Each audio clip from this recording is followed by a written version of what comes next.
Okay, thank you all for coming tonight. I just want to make a few quick comments. Unfortunately, we're not going to be able to, we had a board meeting today. Unfortunately, we're not going to be able to stay, so we'll have to go, but...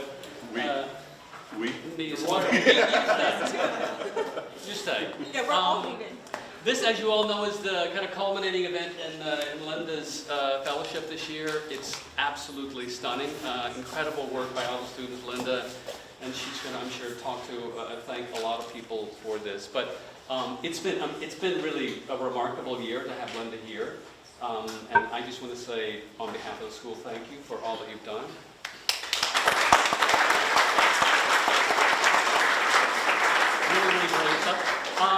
What a great treat tonight. We have Linda and my old friend Michael Hayes, and they're going to have a dialogue, conversation, and I'm going to say nothing more than to, well, are you going to introduce Michael? Then I guess I already have, I'm sorry. Anyway, thank you all for being here. Thank you guys. I will see you probably later. Have fun. Okay. So everybody who's kind of in the doorways, if you just want to move in, there's plenty of space elsewhere, so feel free to be more comfortable. Yeah, thank you everyone for being here. It's been an incredible year. I can't believe it's already coming to a close, as I'm sure some of my students also feel the same way. I'm really happy to share all of this with you guys, and especially happy to share this with Michael Hayes. So I think Michael Hayes needs no introduction, so I'll just say that he is the Eliot Noyes Professor of Architectural Theory at Harvard University Graduate School of Design, the Associate Dean of Academic Affairs, as well as the Interim Chair for the Department of Architecture. So much of the work that is here today is really indebted to his writings and teachings, as well as our many conversations over the years. And his work continues to play a central role in my design thinking. So it's a really special moment for me to be able to share this together and to share this with all of you. And then before I hand over the floor to Michael, I just wanted to make a quick introductory remark about some of the work, and then also begin with a sort of couple of really important acknowledgements. So a lot of the work here is only possible through a lot of dialogues and conversations and kind of working together with a really very large group of people and a diverse group of people from also different fields. And so there's a kind of social and cross-disciplinary, interdisciplinary nature of the material explorations here. And there was a rather sustained dialogue, particularly between the School of Architecture and the Department of Ceramics and Sculptures in the College of Visual and Performing Arts, as well as the Department of Religion in the College of Arts and Science. So I want to firstly thank Dean Speaks, who has just left, and Associate Dean Julia Zerniak, who also has just left. But there's not by choice, but for their support in kind of making all of this kind of happen between different departments. And I just wanted to say that all of our making, which is to say all of our thinking, so a lot of the work is about thinking through making, took place actually in Comstock Art Facility in the Sculpture and Ceramic Studios with the generous support of Errol Willett. Can you raise your hand, wherever you are? There's Errol.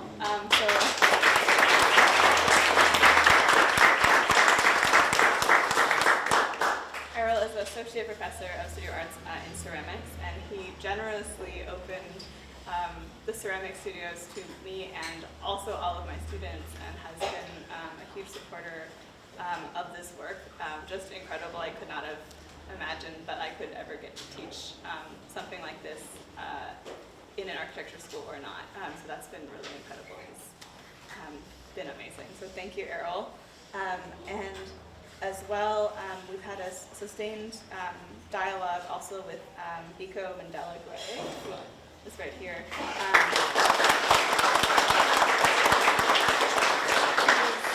Biko is an assistant professor of American Religion as part of the Beta Real Symposium in March, and we have been in dialogue over the whole course of the year, but we've also been given team-taught workshops in the spring elective class, of which this work is a part, and focusing on phenomenology and how we can read materials through the lens of of that kind of thinking.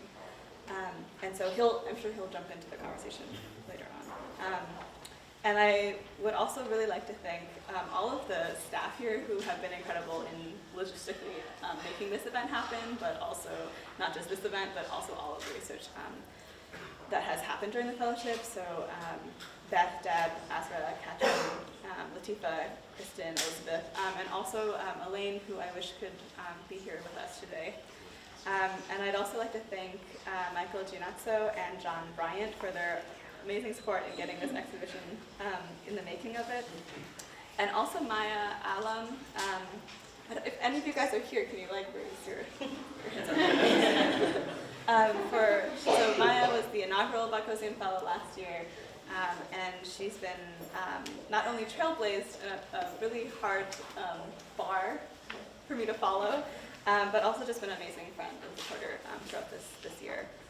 And I'd also like to thank Clayscapes Pottery for their amazing support in coordinating all the raw materials that we've been trying to get very fast and very last minute often here. And as well, Professor Eric Liu from Department of Civil and Environmental Engineering for all the structural testing done on this piece. As well as Paula de Bagosian for establishing this fellowship in the name of her brother and the memory of her brother Harry.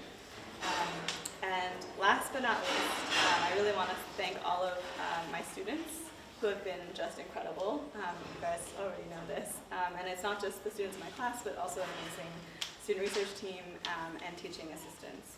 So thank you all. So huge round of applause.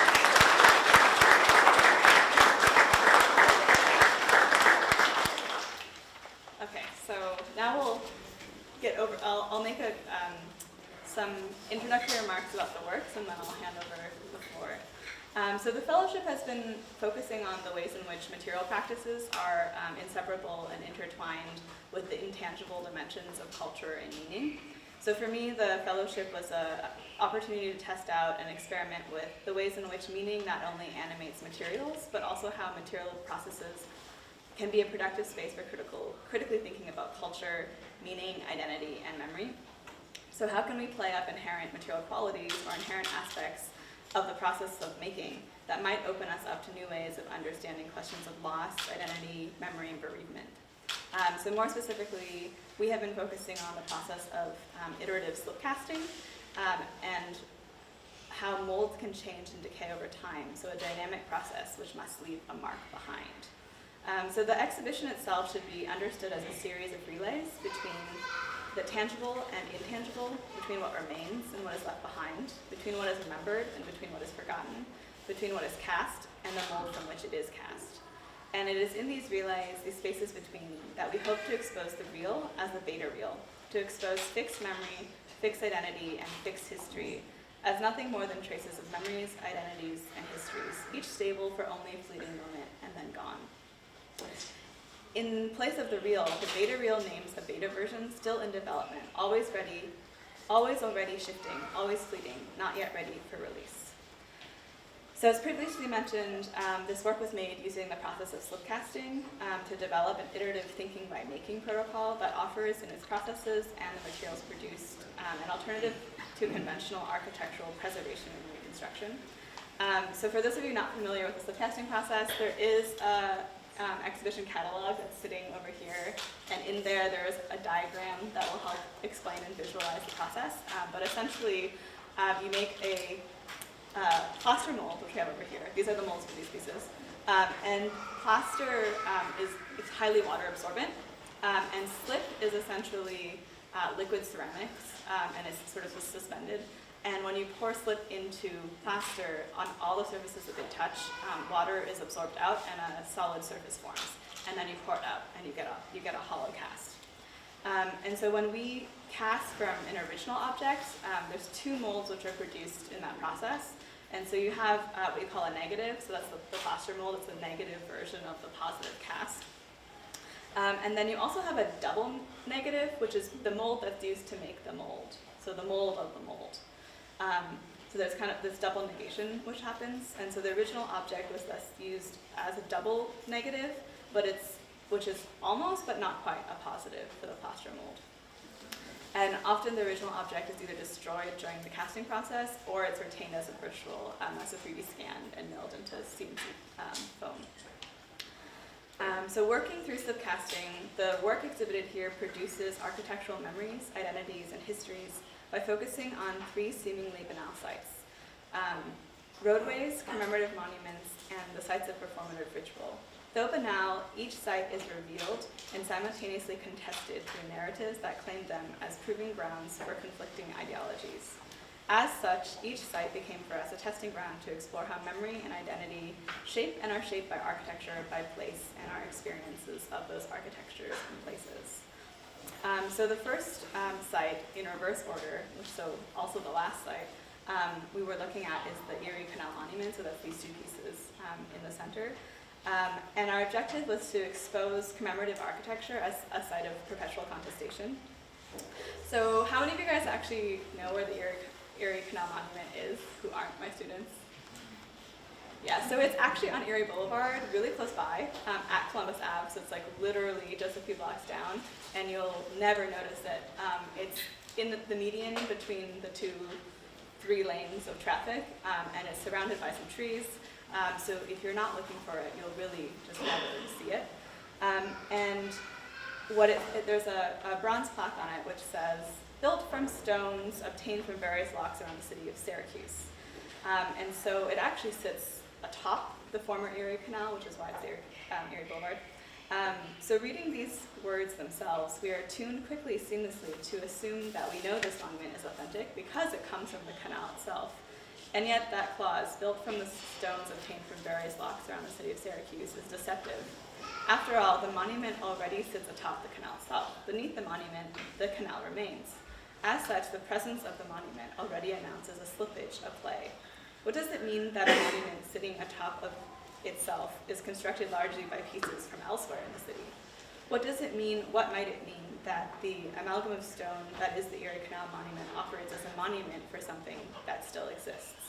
As such, the monument presents us with an uncanny feeling, an interpretive impasse that calls memory, authenticity, and identity into question. Why do we choose to remember that which is still here? Why do we choose to remember in this way and through this medium? What is it about the stone that announces our memory, that tells us of the monument's authenticity? How can a monument be authentic when its very nature it remembers something already here? So playing on the brick structure of the Erie Canal Monument, we explored not only questions of what narratives and histories are remembered, but also who remembers them and why. Working through the process of slip casting, beginning with an original 3D scan of the monument, we then developed it through an iterative process, a surplus double of the monument, simultaneously hollow and solid, fragmented and whole, square and circle. This double questions our experience of architecture and place, and asserts in its very materiality that no singular story, memory, or narrative can adequately authenticate and thus commemorate the site. And our second site, which is on the bottom shelves on either end, is the site of Canfield Drive in Ferguson, Missouri, the site of Mike Brown's death. So we were employing a design process analogous to archaeological excavation. So we used colored slip, so you can add mixing stains to color slip as well, to reveal the road as a powerful interpretive surface saturated with the violence and violation that ended Mike Brown's life. So slip can be colored and then poured in consecutive layers. Students began with typographical molds in which poured layers of colored slip were added.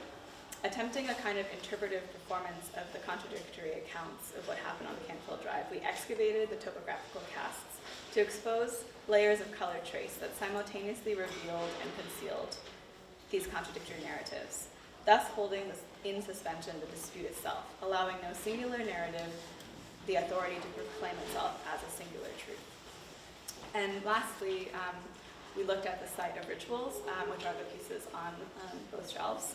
And we employed a time-based slip casting process where students use material vessels to explore the potential of ceramics to express something very meaningful as a ritual. This necessarily meant entangling themselves in the complex relationship that exists between material expression and the immaterial effects of ritual. While some projects focused on material artifacts, that associated with a specific ritual, and then obviously leave behind others focused on the immateriality of ritual performance through time, including especially design processes used to create those very artifacts, often interacting with the mold itself. So each site is thus a space of contested memory produced out of an attempt to authentically recall the past, and each necessarily simultaneously erases in the process other pasts. So the exhibition it insists that every act of remembrance is founded upon forgetting. Something is always destroyed in the name of what remains, whether it's memory, an identity, or in this case, the mold itself. So inevitably, in the process of making, we're forced to confront the fact that something is always lost when we try to make, when we try to remember. And rather than trying to resolve this kind of opposition, slipcasting forces us to rethink the space of relay between them as a productive space which helps us relate to the past, helps us, in other words, to remember and forget at the same time. The beta reel encourages us to linger there in that in-between, tarrying with the standstill. It is an opportunity to find new equilibriums in the present and past through the materiality of the invisible and that which seems irretrievably lost. And so now I will turn over the floor to Michael Hayes.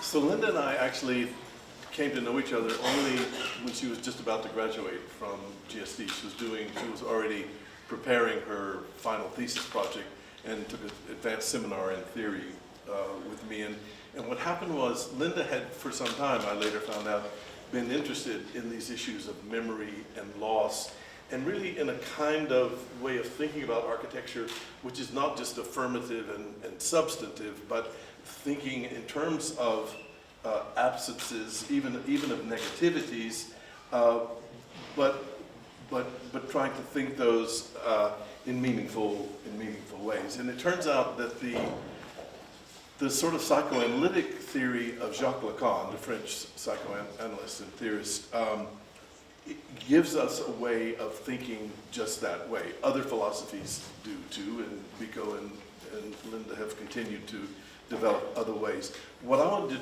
do tonight, and I would like to try to do it quickly so that we can discuss it and have some time for commentary and discussion, is just outline a kind of Lacanian model that I think is helpful in thinking these issues of identity, memory, and loss, but also the impossibilities of identity and the impossibility of memory, and the substantiality, or what Linda calls the materiality of loss. So take out your smartphones, Google Lacan not. The first hit you'll get is not the Wikipedia, it's a Lacan site, but then hit images. And what I'm after is a Borromean knot, which if you don't have a smartphone, is think of a Venn diagram of 3 equal circles. Every circle overlaps at least, overlaps the other 2, which means that in the center there's a small zone which is common to all 3. But there's only one zone that's common to all 3. There are 3 zones that are common to 2, but not the third, right? This Borromean knot is the way that Lacan theorized or built a kind of diagram of psychic development and subjectivity. And what Linda and I have been working on, or worked on at the GSD and through her thesis, is rather than thinking about human subjectivity and development, what if the subject is architecture? Lacan actually sanctions that. He, like a couple of other philosophers, thinks of architecture. It was explicit that architecture is the first art, the most fundamental to human culture. He understands his history. The first architecture is for him the temple, and what he's thinking is the Abrahamic tradition, where what is housed in the temple is not something substantial, but is, in Judaism, a contract between humans and God through the Ark of the Covenant. In Christianity, the site of the Eucharist, which is the sort of the site of the denied body of God and its reinscription, which of course is unrepresentable, almost it's actually unthinkable, unrepresentable. And then in Islam, the kind of the site where the gaze of Mecca is both projected forward and back, outward and inward. So in these Abrahamic traditions, Lacan said, the inaugural task of architecture is to enclose a void. He called it the space of the thing. The thing for him is this unrepresentable, unthinkable, but generator of the whole system, right? This unthinkable thing that architecture is tasked with enclosing. He gets that a little bit from a passage in Heidegger, where Heidegger talks about the vocation of a pot, that a potter makes a pot not to get an image or form of the clay, but to make the void, to make the whole, to make the place of pure opportunity, the place of pure potential. And for Lacan, the architecture is a place of pure potential, but unspecifiable.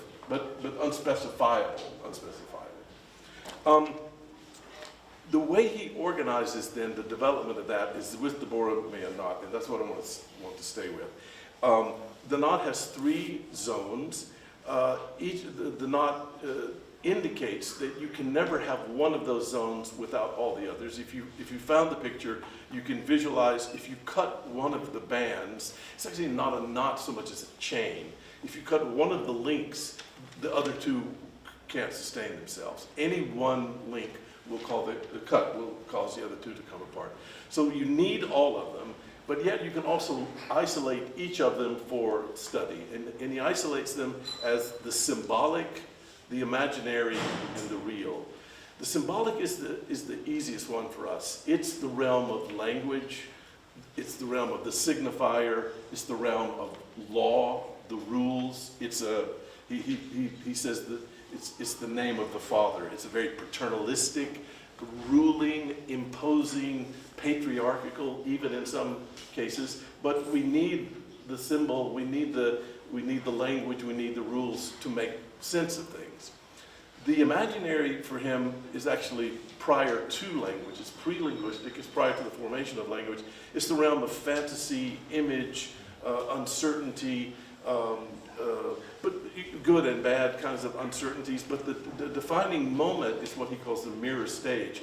It's when the child sees his image, an image of himself, identifies himself as a consciousness, but in the process of identifying himself as a separate autonomous being, he has broken the bond with the rest of the world, in particular the mother, and it's a traumatic experience. He realizes that he's not his crib, he's not his mother, he's not his blanket. He's broken from those things. What he gets is identity, what he loses is unity. From that stage forward, everything the child encounters becomes what Lacan calls an object small other. The big other, the mother, is no longer part of him. So he creates these small others, his toys, his binky, his blanket, his BMW later. These are all substitutes for the unity and the wholeness that can no longer be had. That's the imaginary realm. The real is the hardest, and I'll have to come back to it later. And it's interesting that he develops it only in his later career. But basically, the real is everything that can't be symbolized and can't even be imagined. And yet, the real, in some way, again, drives the whole process. The denizen of the symbolic is what he calls the big other. The object associated with the imagination is the small other. The big other is the authority of language, the authority of law. The small other is the substitute for the big other, which you can't have anymore, the mother originally. The denizen of the real is that thing, that thing that can't be symbolized, that can't be represented, but actually is the kernel of the system. in the joints between the symbolic, if you think again of the knot, in between each of those rings in the knot, there are these little slots. If you imagine it spatially, materially, those slots are where you have to squeeze to get in those slots in the Borromean knot. If you imagine it as a Venn diagram, they are the zones where two realms always overlap, but a third realm is always missing. And this is the realm, and this is what's most important, of what he calls jouissance. It's never translated. It's a French term. In French, the ordinary day-to-day use of it would be something like ecstasy or bliss. In French, it has a slightly erotic, it can have colloquially an erotic, well, like bliss. The example is always the Teresa of Bernini that's getting pierced by Cupid's arrow and this kind of swoon. But the version that I need and the version that Lacan develops later is actually not erotic. It's more like a struggle. The jouissance is not something that comes up on you like a swoon or a sneeze or a cough. It's actually something that you must struggle with. And the jouissance is the struggle with a series of absences and lacks that are caused by the fact that often one of those spheres is missing, right? So we're going to go through the three modes of jouissance, each of which comes from a combination of two of those rings with the third one missing. And I think what I'm going to try to do is to show how though this is a model for reading, for thinking, not reading, for thinking Linda's project and her class's project. The first mode is the combination of the real and the symbolic. It's actually an impossible combination because the real, by definition, is precisely what cannot be symbolized. So try to struggle with imagining something that is both real and symbolic. The way to do it is through the signifier. You can only ever have any access to thought unless you can find a signifier for it. The signifier allows you to manipulate and work with pieces of the real, but at the expense of actually knowing them, seeing them, truly understanding them, because the signifier is always the cover, the thing that you have to impose on the real, and as soon as you impose a signifier, you've excluded 30 other signifiers, 30 other possibilities that thing could be, right? So this is and the jouissance of that is actually a jouissance that's out of the body. It's purely cerebral. Remember, the imaginary is the site of the body. I forgot to say that. The reason for that is when the infant gets an image of his consciousness he gets a sense of his own self-identity through the image of the body, right? So the imaginary is the side of the body. The jouissance of the signifier is the symbolic and the real. It excludes the imaginary, which excludes the body. In architectural terms, the jouissance of the signifier would be things like typology, geometry, ordination, ornament, metaphor, symbolism, any of these things. That's the jouissance of the signifier. Well, that's the realm but the jouissance is also the pain, the pleasure in the pain of knowing how much you've lost because you've signified, right? You've excluded so many possibilities, and the jouissance is the struggle with that exclusion. It could also be called the jouissance of the theorist, I think. Theory tries to make models of situations, right? It tries to make comprehension, but in making comprehension, you've excluded other possibilities. The second one is the combination then of the imaginary and the symbolic. But it's not. It's both, but neither of those realms. And it's not. And remember, the imaginary is pre-linguistic. So this is the jouissance of the body. It's the jouissance that's before language.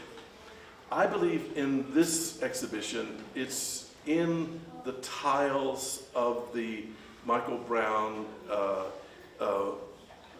story and the road where Michael Brown was murdered. The students struggled with the site and the object of the road. The road took on a kind of almost symptomatic importance, that the road was the symptom of the condition, the social condition that led to his murder. The road was the manifestation of the divisions that had led to the murder. And the jouissance, it's actually a jouissance of the lack of a body, of the absence now of that body. And I think that's a kind of it's a way of thinking that project. And you should. I was with the students today, and they described with great commitment and conviction a struggle of mapping a topography of sound in one case, a topography which included the function of boots and kicking and of mapping and scanning the way the site, as I say, became a kind of symptom. The imaginary is the mirror stage, and there is a mirror here. The objects on this side of the room are mirrored by the moles on the other side of the room. And that's exactly like the identity formation. Which am I? Am I the mold, or am I the object?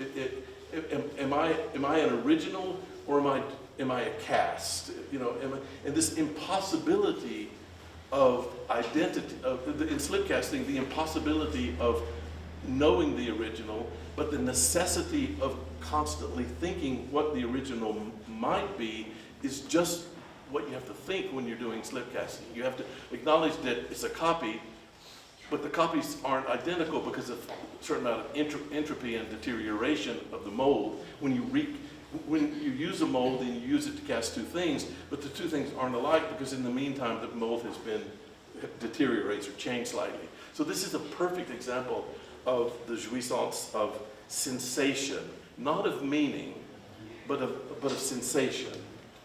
It's the body, but it's not the symbolic, right? And I think it's very powerful. It's because it's pre-symbolic.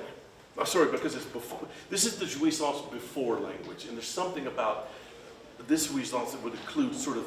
Think of the architecture, an architecture of kind of muttering, of rumbling, of babble. It's an architecture that's not yet certain of itself. And I think there's something about the monument. How do we call this? The hut, the temple. There's something about this that it's an architecture because of how it's made, because it's how it's materialized. It's not certain yet of itself, and I think that it's before theory. It's pre-theoretical. It's a more basic beginning of architecture. So I think the jouissance of sensation and of mirroring and of molds, like Lacan's mirror stage.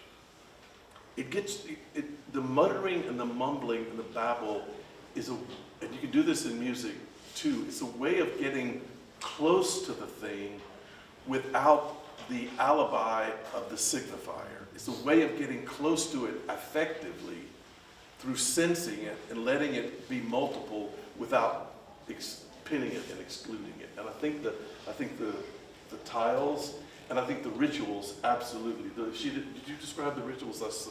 The way that they start with a thing, like a bell or something identifiable, but then they destroy, they cast it, but then they deteriorate the cast, so that then what's molded is different from the thing, what you end up with. I think that's the jouissance of sensation and of the mirror state.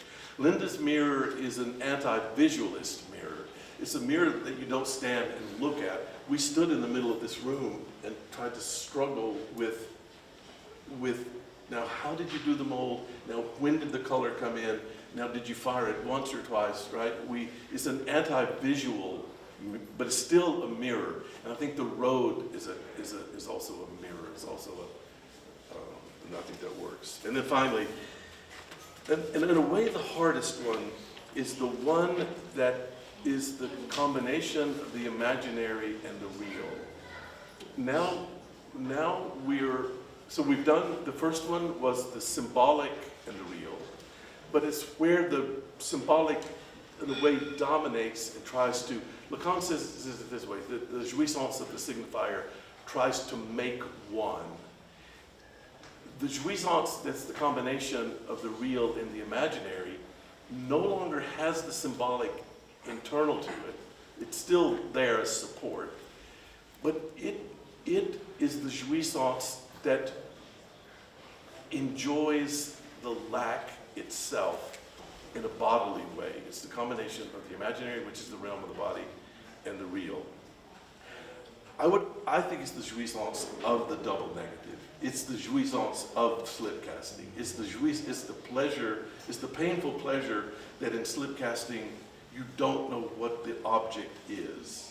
Is that the object, or is the mold the object, or is the CNC routed foam that you made the mold from, right? Is that the object? And this enjoys that. I think it's the jouissance of entropy, and slip casting, as I said, has a lot to do with deterioration, but also moving toward it's a kind of entropy of deterioration, if that works. I think the jouissance of the double negative is the materiality of loss. It is the materiality of loss.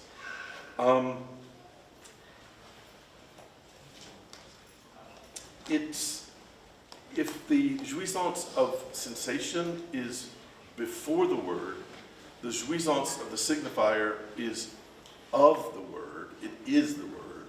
The jouissance of the double negative or the slip cast is actually beyond the word. It's post-linguistic, if you will, rather than pre-linguistic. It's where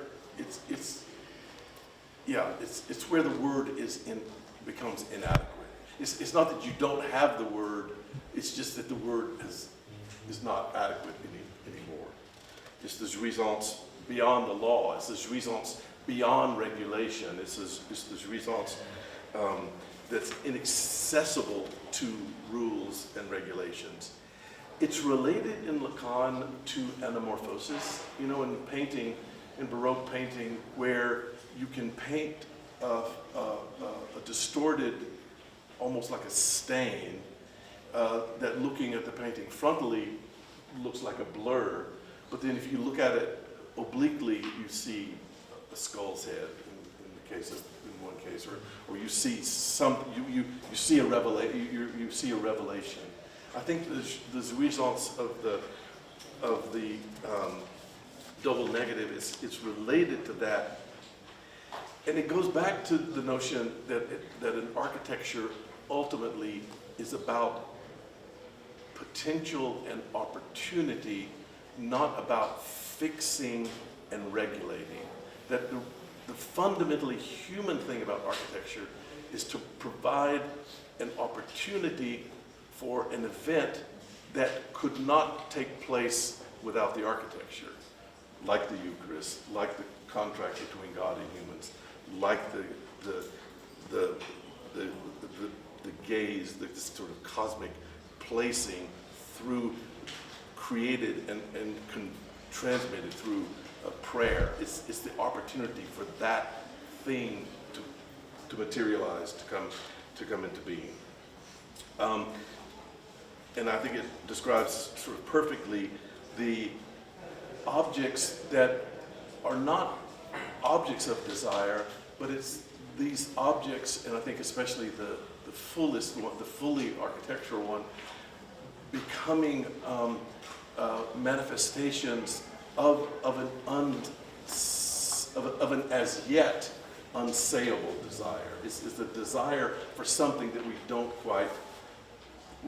quite speak of. Thanks.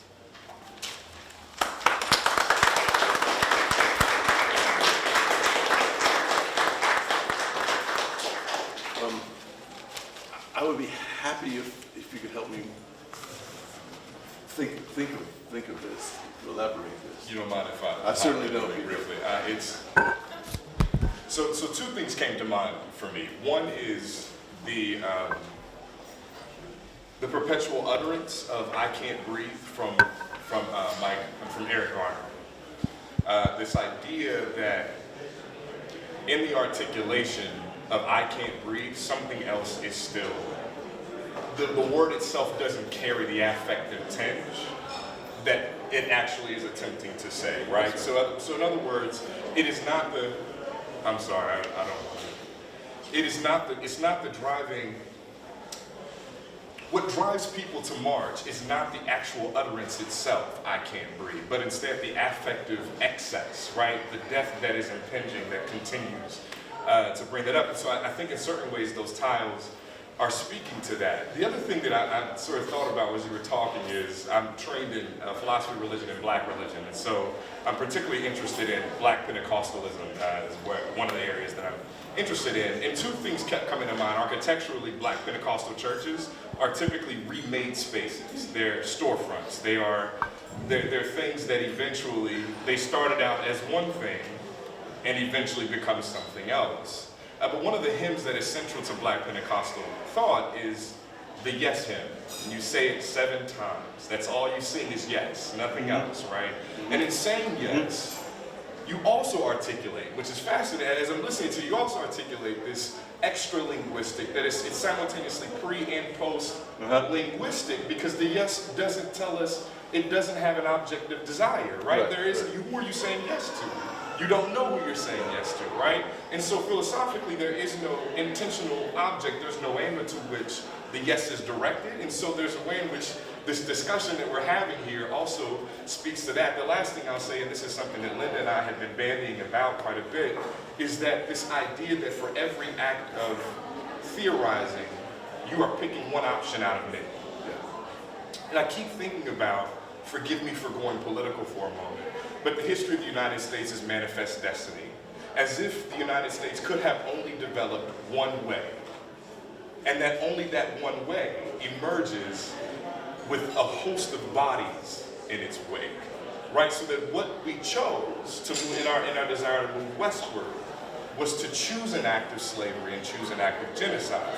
But our act of memory forgets those genocidal and chattel slavery legacies, right? So we think, and this is just sort of where I've been, especially as it relates to this project, we think that American progress articulates something powerful, something democratic, something moving forward, and yet the democracy, the equality, the liberty, the principles upon which this country stands, leaves in its wake a history of constraint, a history of inequality, and a history of injustice. And so thinking with those two things together, I just appreciate the way that you're articulating it. I haven't read Lacan. I think about this from a phenomenological perspective, and Husserl would be cringing right now because he's like, of course you only pick one thing, damn it, right? I mean, that's how he thinks through things.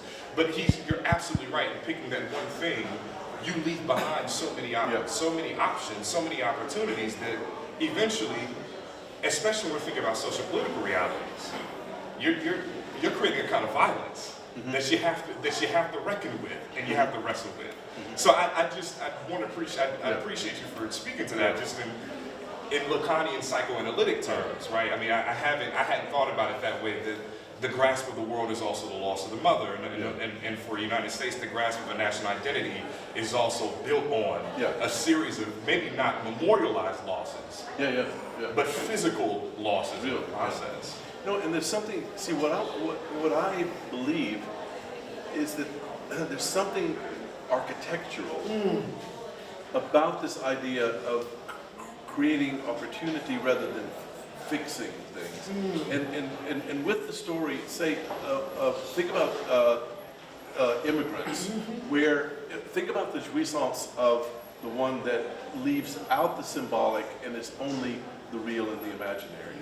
When you don't have the authority and the identity imposed upon you, you have to make your own identity, and you create your own symbolic. And how many instances in history have there been when a group, a collective, precisely because of immigration or some other removal of the big other, have to make your own?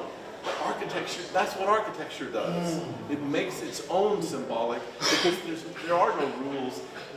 Once you leave classical architecture as the big other, as the authority, and you go to something that's post-classical, you have to constantly make your own. I'm thinking about Frantz Fanon as you're talking, because he sits psychoanalytically right in that space, right? But because he read Lacan. I mean, I'm not saying he got it from Lacan. I mean, I think they're conversations. No, I was just thinking about Frantz Fanon because he is in that space where that symbolic realm is lost. It's maybe not lost, but he doesn't have access as an authoritative symbolic purveyor of symbolic significance. He's a thing, and what does it mean to live as a thing? It means to live. It means to create outside of that, or at least to create beyond the constraints of language, of the rules, because you have no other choice. Hip hop. Anyway, we can talk about this more. I'm sure other people want to hop in, but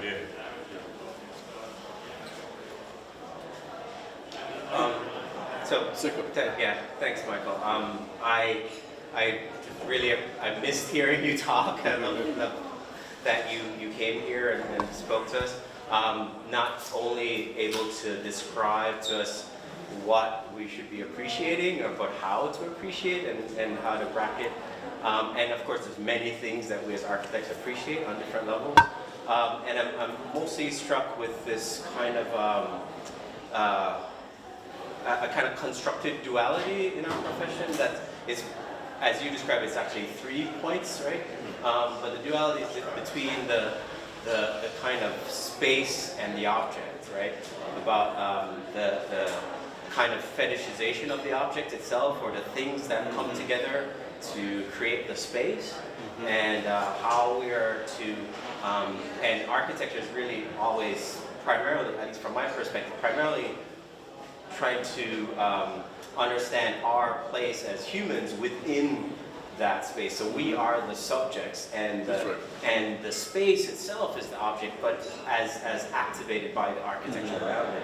So in a space where we're kind of thinking about these memories and we're thinking about these kind of processes of layers, are we do we find the architecture, or if we're appreciating architecture as this relationship, this subject-object relationship, are we finding the object within the thing that got lost, the memory of the thing, the space, the original temple, the space for the nothingness, the thing that we can never be tangibly aware of, or are we appreciating all of the kind of relics of the thing that got created by the original object that was there? So again, in talking about like what to appreciate and how to appreciate it, do we read this specifically as all the work that went into it, all the things that were lost within it, all the individual objects that got created to make it, the individual object that comes together that it adds up to, or the space that's created within inside of it that we can then appreciate, or the space that it creates around it within the room. So what's your reading on our relationship, or constant relationship between subject and object? Let me try this by taking one step back. Philosophically, this is something that recent philosophy has tried to reckon with, is the fact that, okay, you know, the famous philosophical conundrum that you can only think the world as a human. One of the ways, how can one escape treeness by means available only to trees? Like, if you're a tree, the world is one way, and if you're a mountain, the world is a different way, and trees can't talk about the mountain's world. But we think that humans can, but then philosophers would remind us that humans can only think about the world the way that humans can, just like trees. Except when we get a meteorite and some scientist tells us that it has material that was made at the Big Bang, so that we can think about the material being made at a time when thought did not exist. That is pretty cool. And what I think is that the mechanism at work in struggling, and when I use Renaissance, I use that word because I think it is about a kind of, it's not a close formal reading, but it is an attentiveness. It is a taking care of looking at something and thinking about something. And I think when we think about the way these things are made, when we think about how buildings are made in a more, maybe in a simpler technology, I think what we're thinking about is something that's beyond human, something that's something that's. I think what architecture makes us think about is an intelligence bigger than we are. I don't mean God. I mean that things and the world and the systems and ecologies and have an intelligence that are beyond us. And I think architecture is kind of a trace of that, a map of that. And you could hear the students today, they did it, we talked about they used too much metaphor, they used too much narrative, but what they were trying was to convey with, because one has to use metaphor and narrative, but you're trying to convey something that's an intelligence that you can't verbalize. And that's what I think, in the subject-object, I think is. And I think that's what the beta reel is also trying to give a name to, so that it's like everything here is really trying to get at something that is beyond object or subject. And so it's not about the cast. It's not about the cast as an object. It's not about the mold as an object. It's really about the kind of intangible relays that happen between those spaces. And the process of slip casting, because it's a long process, there's all of these steps that happen within it. And so you can't, as a result, separate any of these things from each other. And that speaks to this kind of dimension of the reel, or like what we're naming as the beta reel, that is really trying to grapple with not, like, how do we move beyond thinking about the subject and object, because they're both reifying things and stabilizing things that are necessary and useful in understanding our position in the world, but at the same time also very violent, and also in the sense of it also is unable to capture and ignores a lot of things. And so what I think we're really trying to go for through the beta reel is this whole other structure that is post or pre-linguistic, that is beyond and pre-subject or object, that is kind of trying to deal with all of the things and structures outside of that. So are we now somehow beyond that debate and into a space where the process and all of the different things that are attached to, and the network of experiences and objects that are part of that process are now much more important or much more elevated than any one kind of product? Mm-hmm. So I think one thing that we talked about this before is like, we're not trying with the beta reel to like overturn like the system and be like, oh, this is the next new thing. Why not? Because then that just becomes the next new system, and then you got to overturn that system. It just doesn't end, right? so we're kind of interested in how do you sit in the kind of like glitches in the system? How do you find the spaces in which the system stops making sense? Like the uncanny doppelganger, right? Like when all of a sudden you see yourself and you realize not only is that your twin, but also I am at once myself and that person there at the same time, and I'm in two places at once. Like the reality system we have to understand that doesn't work. And so there's all these moments within the system that we are currently in that start to break down. And so how do we just sit in those moments and find those productive and find a productive way to use that to understand and position ourselves? And that's the area, that's the always shifting, always breaking down, that necessarily depends still on the system that is necessary, and yet sort of enjoys the impossibility of that system to ever fully capture any aspect of reality, which is also here speaking. It's just, can I add anything? There's just an impossible, I think that this is the philosopher in me talking, right? And if we think about subject-object splits, the difficulty with that is that it's too neat of a picture, right? Like you end up with a clean line between the subject who experiences and the object that is experienced, right? But what do you do? And I came at this both through philosophy and Black history. What do you do if you're the object who experiences? There's no place in a dualist epistemology to understand that, right? And it's not just the slave that does that. It's not the figure of the slave that simply does it. I mean, as I was looking at these two, this does it too. Like, which one would be the object between these two?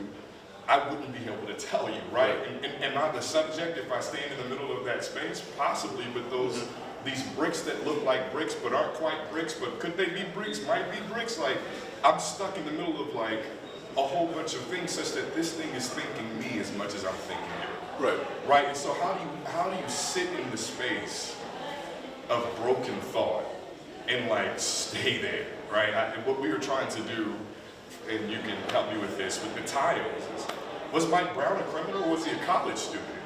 He's both and neither, right?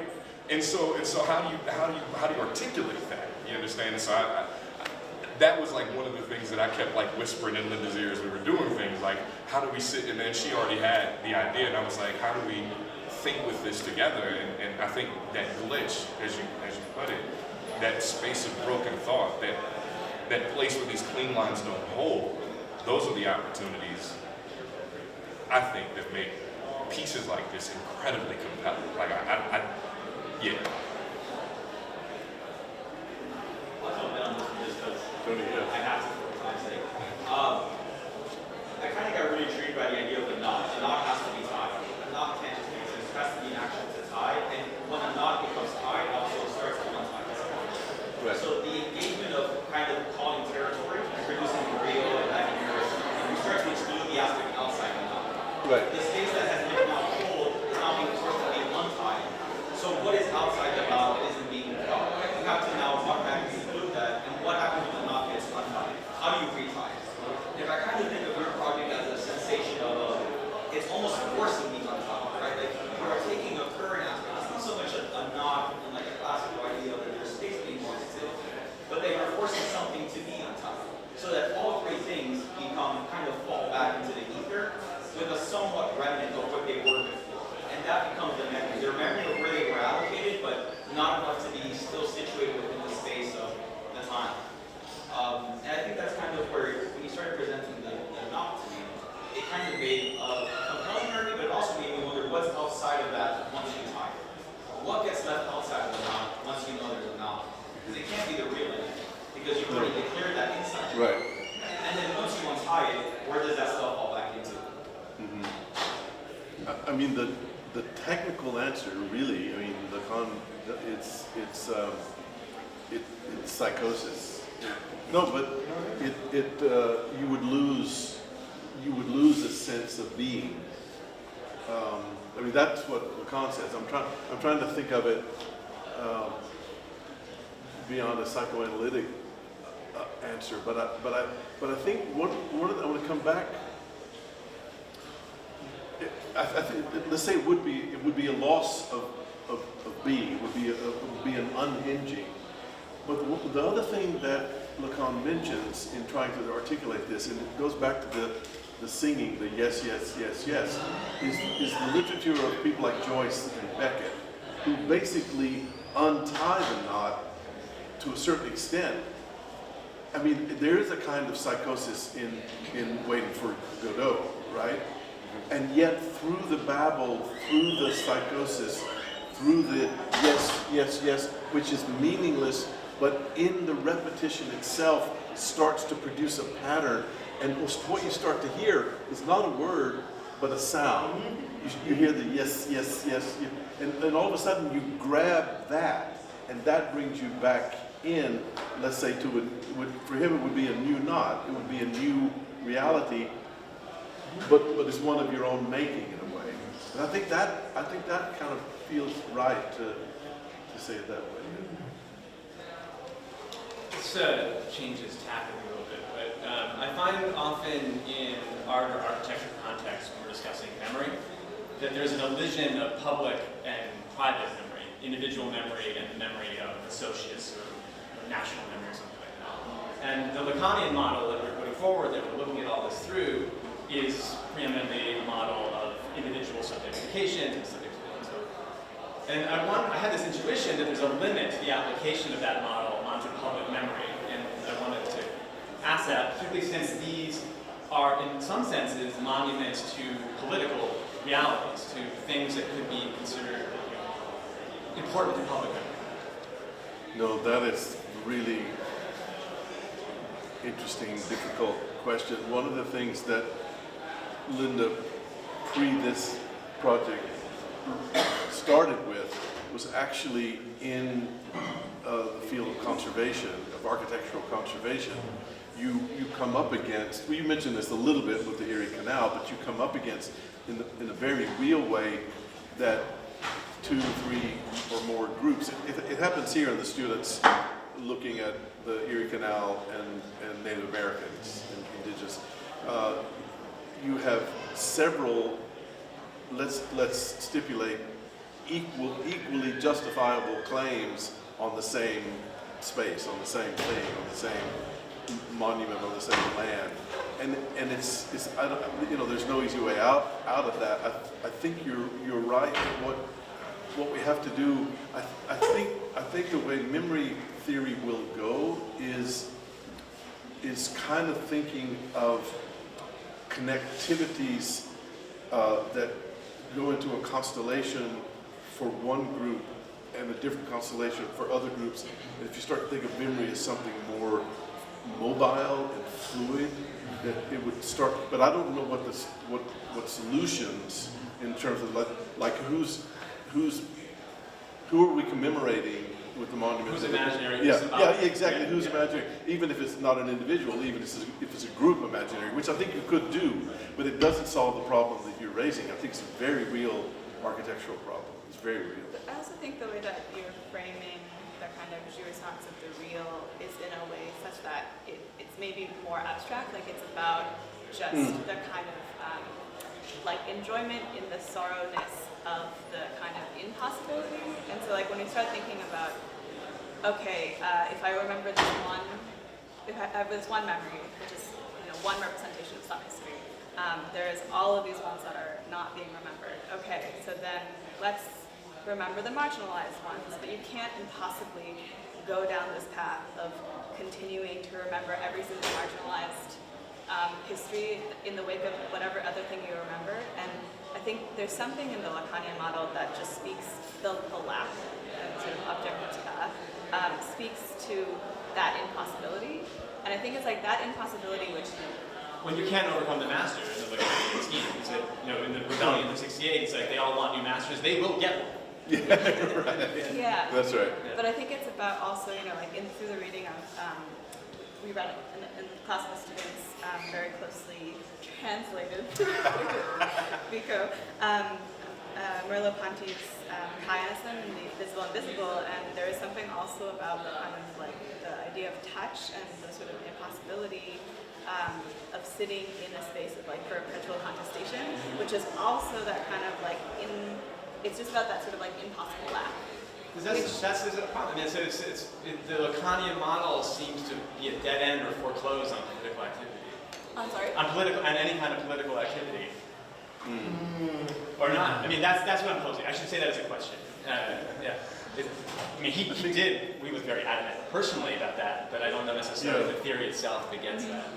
I think gender, like feminist theory, queer theory, can be built out of Lacan in a political way. I'm not sure, I don't know that. Identity politics can come out of it. Exactly, identity politics can come out of Lacan. And that's what, I mean, queer theory made a big headway, but I don't know that the kind of social justice, equity issues that we're wrestling with now that are often racial, I'm not sure, I'm just not sure. Which leaves it at a funny place vis-a-vis monuments, I guess, if that's Yes. question. That's right. Like, that's the question. If you don't mind me jumping, I just was interesting about the question of monumentality and monument is that it's violence. Like one of the things I'm really interested in, at least, and Linda and I were having this conversation, like you commemorate something, you erase everybody else in the process. So there's no way unless, I mean, the only way to think with it is to find it, and Merleau-Ponty was sort of blind when it came to race, and Fanon called him on this, right? But and this is also the problem that I think you're articulating as well, is even when you think of an impasse, there's no way to resolve that thing. And in thinking about the United States, that's why we're in perpetual crisis. We're always on the brink of losing ourselves, right?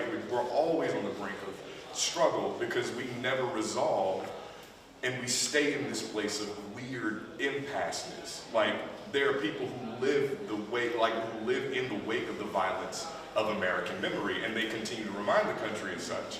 And America says, we see you, but we don't give a damn. And as long as that continues to happen, you have this continual content, Black Lives Matter, Blue Lives Matter, right? I mean, this contestation that, in as much as we might want to take a side, the country refuses to resolve it, right? As a socio-cultural and socio-political identity, and the flesh of the country, as I told the students, rips apart only to fold back in on itself to say, we're not going to resolve this thing. We're just going to continually Mike Brown will never be understood as simply one or the other. He'll always be neither or both. So I don't know if Lacan is limited. I know Merleau-Ponty gets us right at the precipice, and then we have to create structures to even think past what he does. Well, I mean, it seems like there is a sort of theory of monumentality that you're proposing that maybe gets beyond that through negative space, or like Maya Lin maybe is some example of that as well. And so these different types of structures that seek not to obliterate, but seek to open up possibilities. Right. There's something exciting in that. Yes. And again, when you hear the students talk with the conviction and commitment they have, it's a struggle for them. They don't claim to have solved it, but it's on their table of to-dos now, or to work on. We're going to take one last question from one of my students who's had her hand up this whole time. Oh, Virginia from Virginia. This is going back a lot, but going to that subject-object relay that we've been working through the whole semester, and how it relates to architecture and places that you can inhabit, but also they are inhabited in you. I was just wondering, for me, when I think of whether something is the subject or the object within an architectural sense, I don't think that as a singular issue. Whether you are within the space as a person, so you are the subject enjoying the object, or if you are the object within the subject. And so I'm just wondering if y'all have any other ways of thinking through it versus just a scalar version. We should be able to answer this more quickly than we are. I mean, I think one of the ways, and this goes back to the earlier comment about the beta reel, I think one of the ways in which subject and object has been positioned through the symposium and in the course, not so much explicitly, but maybe more implicitly, is thinking about those just generally as categories. And so if we kind of more broadly extrapolate the idea of a creation of subject and object to the classifying and categorizing of reality, then it sort of applies to, it's not necessarily scalar, it applies at all scales to our understandings of all things.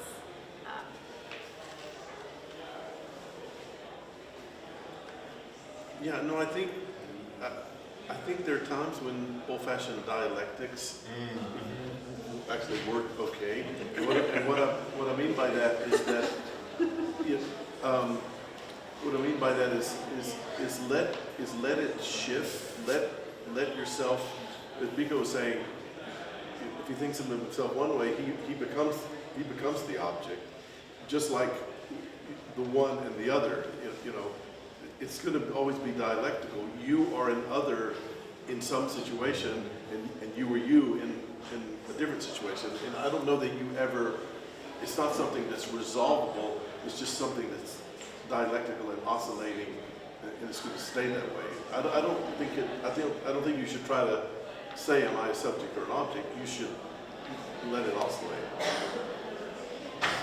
It's a good thing. Can I just make one last point? If you talk and read what you're saying, will it drive you crazy? It drives me crazy. I saw you guys like glancing over here, and it was like, Yeah, That's outside of the knot. that's outside the knot. If you look at I was trying to read that, and I had no idea where we got no, it's one of the weirdest realities of our existence right now. laughter. So is that real or beta? But I think that's also just like there's something in the process of we have this technology now that does something like this, right? But then because this happens, like we are forced to, like our conversations don't happen like this with this, because we're getting sued, and so you know now we have all the right things. But as a result of now having this, something in our reality changes. It provides an opportunity to rethink things, and that's kind of the same way that we have been interested in the material process of slipcasting. It could equally be a technological process or a digital process, even just like, you know, the 3D scanning of the thing. There are all of these processes and techniques that we have made in how we create things, in how we get those words onto the screen, and in how we communicate. And I just think there's an incredible amount of opportunity to use those processes as a form of critical thinking. So like in the way that this produces the text, and in the way that slipcasting produces casts, that we can kind of like think through, use those. They force us to understand our realities in a really productive way. So that's kind of what, for me, this fellowship has been about this year, and finding ways in which to materialize that. And what the students have been very impressively grappling with.